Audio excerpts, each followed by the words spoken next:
बागेश्वर धाम सरकार के पीठाधीश्वर पूज्य धीरेन्द्र शास्त्री जी 7 नवंबर से 16 नवंबर तक एक सनातन एकता यात्रा निकाल रहे हैं। इस यात्रा में हम सब हिंदुओं का शामिल होना अनिवार्य है। मैं खुद भी इसमें शामिल हो रहा हूं, आपसे भी आग्रह कर रहा हूं, आप भी इस यात्रा में आइए, परिवार के साथ आइए, बच्चों के साथ आइए, मित्रों के साथ आइए। यह यात्रा 7 नवंबर को दिल्ली से शुरू होगी और 16 नवंबर को इसका समापन वृंदावन में होगा। हम लोगों का ऑलरेडी मामला चल रहा है, जहां हम लोग कृष्ण जन्मभूमि की मुक्ति के लिए आंदोलन भी कर रहे हैं और कोर्ट में भी लड़ रहे हैं। तो आप भी इस यात्रा में शामिल होइए, आपसे मैं आग्रह करता हूं।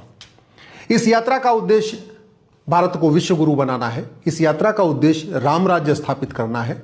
इस यात्रा का उद्देश्य भारत को परम वैभव पे ले जाना है। इस यात्रा का उद्देश्य एक हिंदू राष्ट्र की स्थापना है। अब जैसे हिंदू राष्ट्र शब्द आएगा, आप सोचेंगे ये तो हिंदू बात हो गई। भारत की सुप्रीम कोर्ट के 5 जजों की बेंच ने हिंदुत्व को बहुत अच्छी तरीके से समझाया है।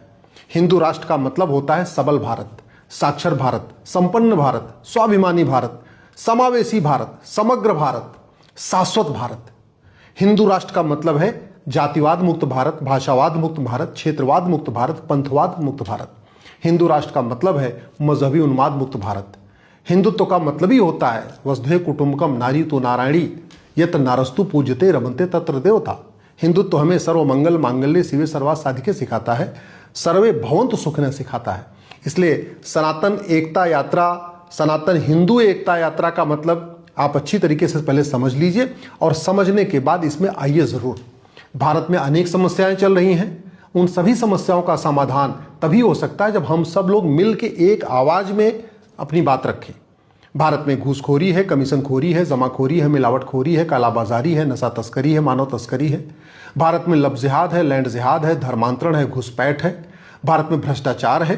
भारत में जातिवाद है, भाषावाद है, क्षेत्रवाद है, मजहबी उन्माद है, पत्थरबाजी है, अलगाववाद है, आतंकवाद है, माओवाद है, नक्सलवाद है। इन सभी समस्याओं का समाधान तभी हो सकता है जब उत्तर से दक्षिण, पूरब से पश्चिम सब लोग एक सुर मिला के अपनी आवाज रखें। जब ब्राह्मण, क्षत्रिय, वैश्य, दलित एक साथ इकट्ठा होकर अपनी आवाज उठाएं, जब बच्चे, बूढ़े, जवान एक साथ अपनी आवाज उठाएं, तभी भारत विश्वगुरु बन पाएगा, तभी भारत में राम राज्य की स्थापना हो पाएगा, तभी भारत का परम वैभव का लक्ष्य प्राप्त हो पाएगा, तभी भारत वास्तव में स्वतंत्र भारत हो पाएगा। आप सोच रहे होंगे भारत स्वतंत्र तो है, स्वतंत्र नहीं है। भारत में सारे के सारे तंत्र गुलामी वाले चल रहे हैं। भारत में गुलामी का नाम चल रहा है, गुलामी का निशान चल रहा है, गुलामी की कुरीतियां चल रही हैं, गुलामी की कुप्रथाएं चल रही हैं, गुलामी की शिक्षा व्यवस्था चल रही है, गुलामी की पुलिस व्यवस्था चल रही है, गुलामी की न्यायिक व्यवस्था चल रही है।